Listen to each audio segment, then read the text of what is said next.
What is the Earth? Chapter 7. The marriage and honeymoon were over, and we had to go on living our lives. Alice must go back to work. I had to take care of Gabriel. The first day back in our little cozy apartment, furnished with all our belongings, Brendon ran up to our second-floor apartment and knocked on the door. 3 hard knocks. Wondered who this could be. Rarely do I or Alice get company. I walked over the door, opened it up. To my surprise, it was Brendon. Brendon looked like he had a lot on his mind. I said, "How's it going?" and slowly took a sip of coffee from my coffee mug. Max, Bam, and I went through the portal. I cannot believe that place actually exists, Brendon said. I began preparing myself for a long conversation. Brendon said, "I don't believe it happened now that I'm on the Earth, but it was just as real as this world." "Did they tell you that they wanted your vote? They wanted your vote to take over the Earth?" I asked. "Yes, something like that," Brendon said. "You vote them?" I asked. Brendon said, "That is the same world that my parents introduced me to, but this time it was on a much larger scale." "Do you like them?" I asked. "There I felt in love, but now I'm filled with fear. But I still like the city very much," Brendon said and continued. "I watched this hologram Brika showed me." "Wait," I said, "who's Brika?" "Brika, a woman living in the city." Brika said, "In the future I'd create her sort of like one would create a son or a daughter." The hologram explained how I could have created her as well as the environment that they were living in. I was excited.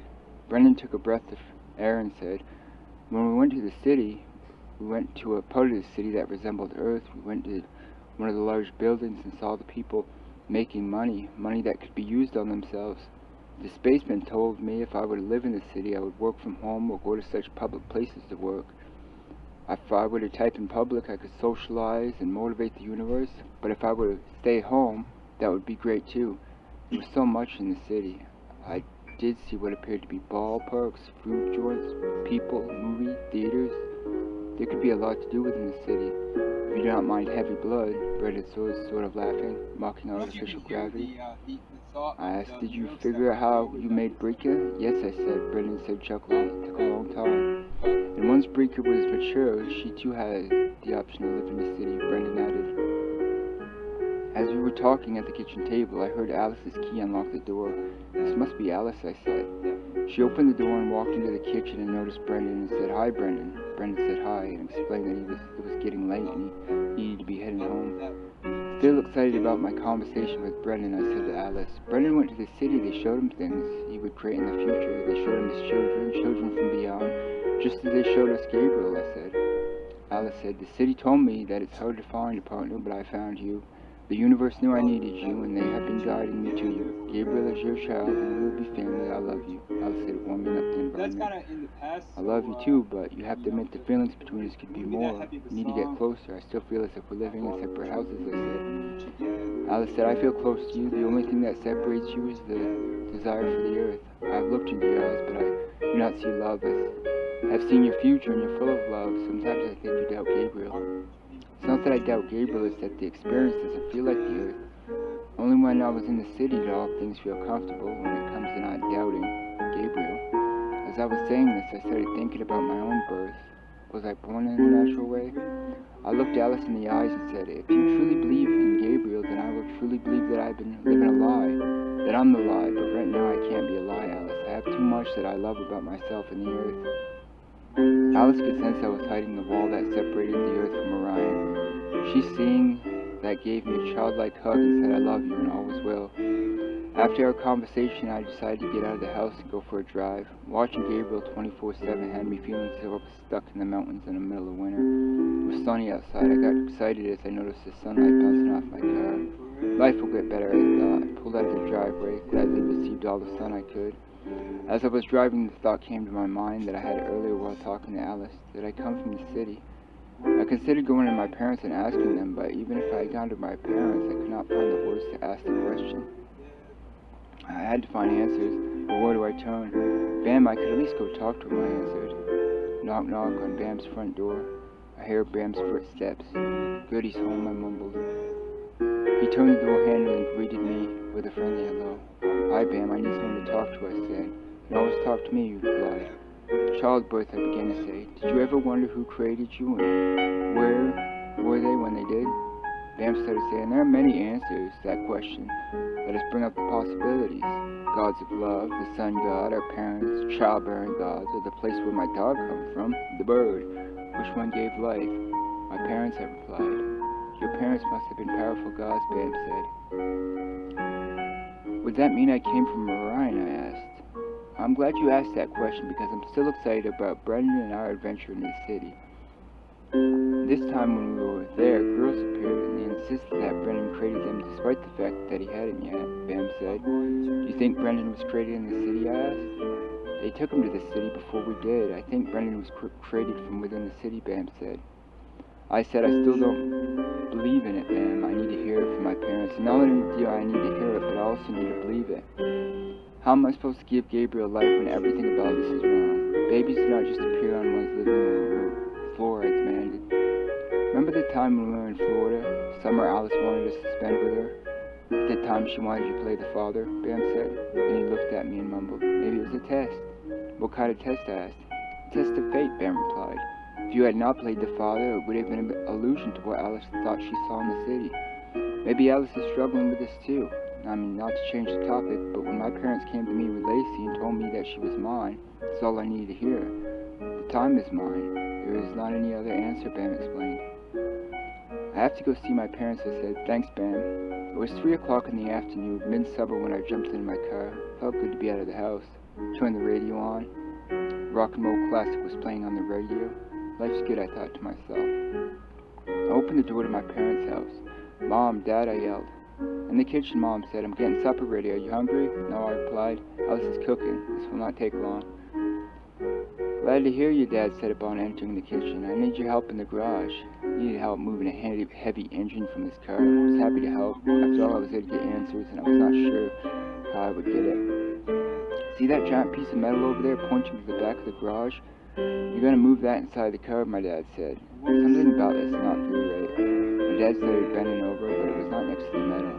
Dad, I yelled. Immediately, I knew something was wrong. I had to get help. I went inside and yelled, call 911. Not long after, the ambulance came. He was gone. My mother was devastated. After the ambulance left, I tried to comfort my mom, but she wanted me to be okay. I slowly left her house, looking down at my burnt-up hands and arms, and started crying as I got into my car. Did not find the answers I was looking for, and the man I looked up to the most was gone. Would have called Alice and told her what happened, but I knew I needed to see her. With tears in my eyes, I unlocked the door to my apartment, helpless, hopeless, and hating existence. Honey, I'm glad you're home. Supper's been ready for hours. It was the voice of Alice. She walked into the living room where I was sitting and noticed the tears in my eyes. What happened, she asked. My dad had a heart attack and is gone, I said, holding back a flood of tears. Alice looked at me puzzled. As she was fighting off reality, she did the best thing she knew how, and that was to wrap her arms around me. I hear her soft voice say, it's going to be all right. That night I did not sleep much. I could not imagine a world without my dad. But a little love I had in my heart vanished. The only thing that remained was Alice, as her body lay next to mine. I knew I would not survive this moment without her. The next morning the phone rang. I slowly walked over and picked it up. I was hoping it was not going to be any more bad news. Sweetheart, it's Mom. I've prepared a gathering tomorrow at 10 o'clock in the morning. It'll be the remembrance ceremony. Let everyone in the family know. Then she hung up the phone. I did not know how to feel. I was like a child over again. I kept thinking the only thing I understood was that I do not understand. Gabriel, smile for me, I said as Alice was getting ready for the gathering. We gotta hurry, Alice. It's almost 10, I said. We quickly got into the car and drove to the funeral home where my father lay. Uncle, aunts, grandparents, and friends were all there. Alice and I were the last to arrive. As we slowly walked to the open box where my father lay, I could hear crying and relatives saying their goodbyes. Alice started crying and asked me if we should go any further, if I was going to be okay. Yes, I'll be fine, I replied. I could not believe he was gone. I looked at the man, my father dressed up, lying there with a peaceful look on his face. A black suit covered his body, and his eyes were shut as if he was sleeping. 2 days ago, that man was full of life. How could his heart get given out? I quietly said, goodbye, Dad, I love you, and looked at Alice and said, this place is a sad place, Alice. Let's go home. As we drove home, we were silent. A country song played on the radio. Alice loved country. Right before we pulled in our driveway, Alice said, "I'm sick." I said, "We're home." "No, I'm really sick," she said. "Should I take you to the hospital?" I said, "We're in?" "Yes," she whispered. I drove to the hospital as fast as I could, hoping she was not going to die. As I drove, all I could think about was losing Alice. I was panicking. I could not restrain the nerves in my body and started expressing fear, all the while hoping Alice would not notice. The whole drive I thought I was going to faint. I do not know what held me up that day, but the pain I was in was unbearable. Once we got to the hospital, I ran inside. "Help, help," I said. "My wife is sick. She's in my car." The nurse quickly got up and rushed Alice into the emergency room. A half hour later, the doctors came out of Alice's room and came into the waiting room where I was waiting to hear the news. One of the doctors said, "Alice is going to be fine. She had a minor heart attack and we're going to have to keep her for a few days for observation." I quickly called up Alice's parents as well as Brenda, Max, and Bam. They all rushed to the hospital. Bam was the first to arrive. "Alice," Bam said. "She can't talk, Bam," I said. Alice interrupted. "I can talk," she said while holding Gabriel. Alice's parents quickly showed up and ran into the room that Alice was staying in. Her mom asked, "Alice, are you okay? You had us worrying." Soon Brenda showed up. Not soon after Brendon showed up, they both hugged Alice and comforted her. We all hung out with Alice for what seemed to be days. Once we were sure everything was alright, we returned home. I had to take Gabriel home. This has been a long day for her. Bam and Max decided to follow me home. They wanted to help me through my father's death. Brenda stayed with Alice, laying in bed with her. Max and Brendon got beer. They planned on spending the night at my place. I know I could not drink because I had to watch Gabriel, but I did get some Tylenol. My head was pounding. After Max had a few beers and the food we ordered came, Max opened up about Todd. I think he was trying to help. Instead of saying, "I know you might not know this because you moved in the area in 8th grade. Before you came to this school, I had a best friend. His name was Todd. Todd and I were close. We did everything together. One day, when his parents decided to take us camping, we got into a car accident and he vanished. His parents said he still was around, but nobody ever saw him, but they insisted he lived in their house, but it was not like before. I do not know what I've been thinking now that I've seen him in the city, how I could have not seen him all those years. He seemed perfectly fine." Max answered himself. "Because I did not keep him alive within my heart, I could no longer see him, and so I went on living in the ancient light of the earth without Todd. But after Bam, Brendon, and I went to the city a second time, and I saw Todd there, and he began to live within my heart again. Although I live on the earth in doubt because of the ancient light that surrounds me, I can keep his memory alive.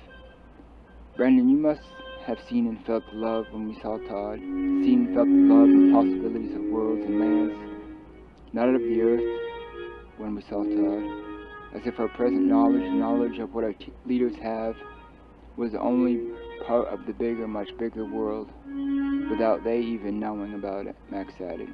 "Yes, I did. I'm still in love with the garden and the girls I saw. I hope to create them, although I followed the routine of the earth.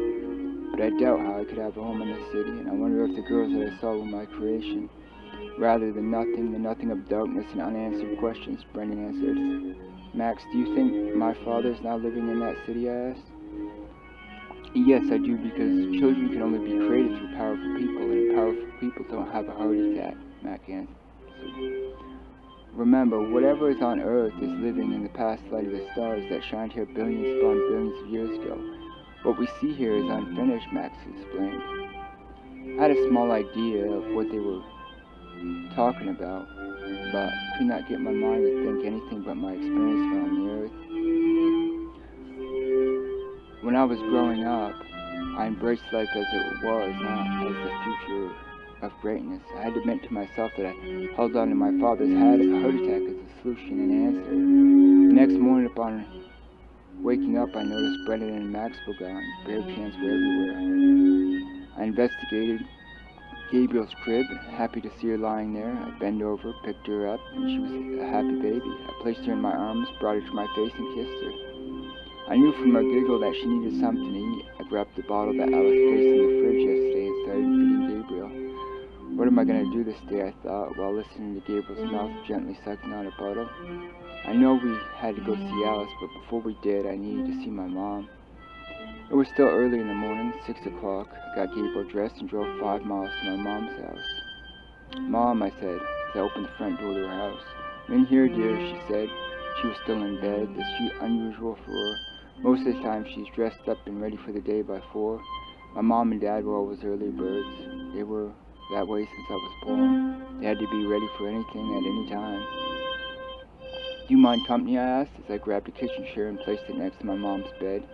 "Gabriel wanted to see you," I said. I unfastened her from her car seat and placed her in my mother's arms. And my mother gazed at her eyes and said, "She has the same eyes as you." "That's what Alice says, too," I replied. Noise sounded in the bathroom. It sounded like the shower running. "Mom, is someone here?" I asked. "Yes, it's your Aunt Betty. She will be staying here for a couple of days," she said. The shower quickly turned back off, and then I hear Aunt Betty say, "There's not any hot water." She came out of the bathroom, came into the bedroom, and sat on the edge of the bed. Kathy and Bill are the name of my parents. "Kathy," Betty said, "what are you going to do about the hot water?" Bill would have known. He was always good with things like that, my mom said and started crying. Betty said, "He's still around. He just went home." "I want to go home too," Kathy replied. "Home is where your son is. He needs you, Kathy," Betty said. I wanted to ask Betty what home meant, but I could not find the words. As they were talking, I got lost in my thoughts. I started thinking about the earth and what I thought of the earth. I considered that I accepted the earth as it was. Now that I went to Orion, I could not help but wonder why I felt as if the earth could be a lie. My father could not be gone, but I know he's not here. Why would Aunt Betty say he went home? People have used that phrase my whole life, but did I truly know its meaning? As I was deep into my thoughts, I could hear my mom say, "Maple, will you go check on the hot water tank? Aunt Betty needs a shower." "Yes, sure," I replied.